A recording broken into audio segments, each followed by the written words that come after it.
अस्सलाम वालेकुम और जनाब, मैं इस टाइम पे मौजूद हूँ लाहौर में और मीनार पाकिस्तान में इज्तिमा आम हो रहा है जमात इस्लामी का। लेकिन मेरा जो मकसद है वीडियो बनाने का वो ये है कि मैं लाहौर में तकरीबन मीनार पाकिस्तान में कुछ नहीं तो 6-6 घंटे चलाऊँ, मतलब 3-3 घंटे करके मुस्तकिल चलाऊँ और कोई थकन नाम की चीज़ नहीं है, ठंड कोई महसूस नहीं हो रही। एक चीज़ कि पूरी फ़ज़ा जो ऐसी प्योर है कि कोई इसमें डस्ट वगैरह मौजूद नहीं है ना।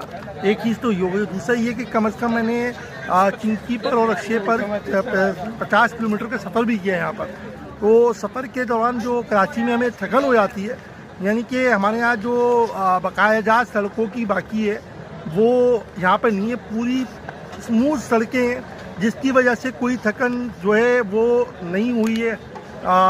यहाँ पर जो वाकई ये अगर कहा जाए तो बिगाड़ नहीं हो कि मरियम नवाज़ जो है वो काम करवा रही हैं, लेकिन हमारे शहर कराची के साथ ये अलमिया है कि मेयर कराची मुर्तज़ा वहाब साहब जो कि सो कॉल्ड मेयर हैं वो काम नहीं करवा पा रही। ये हमारे लिए शर्म का मुकाम है, शर्म से डूब बनने का मुकाम है। इतना सा पैगाम है कि भाई कुछ कर लो, कुछ कर लो।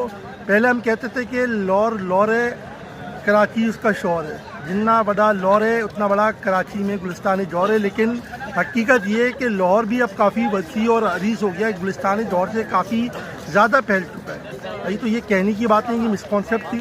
और एक अच्छा एक्सपीरियंस ये भी रहा है कि जो इधर के अभी तक रक्शे वाले मुझे मिले कि लोगों ने बोला था कि वो घुमाते हैं, बड़ा घुमाते हैं, लेकिन जब भी सफ़र किया है बड़े मेहमान नवाज हैं और प्रॉपर जो है वो गाइड करके चलने। बल्कि एक तो इसमें ये हुई कि आज मैंने सफ़र भी जो किया है वो इतना मतलब अच्छा एक्सपीरियंस था कि चिंकी वाले हम 6 बंदे थे, हम मीनार पाकिस्तान से फिरोजपुर G1 गए, तो वापसी हुई हमारी।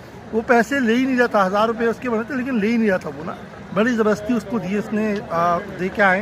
तो ये बड़ा मतलब एक खुशगवार एहसास हुआ है लाहौर में आके कि एक मिसकॉन्सेप्ट उसके बाद से ख़त्म हो गया। इतना पैगाम है, जज़ाकल्लाह।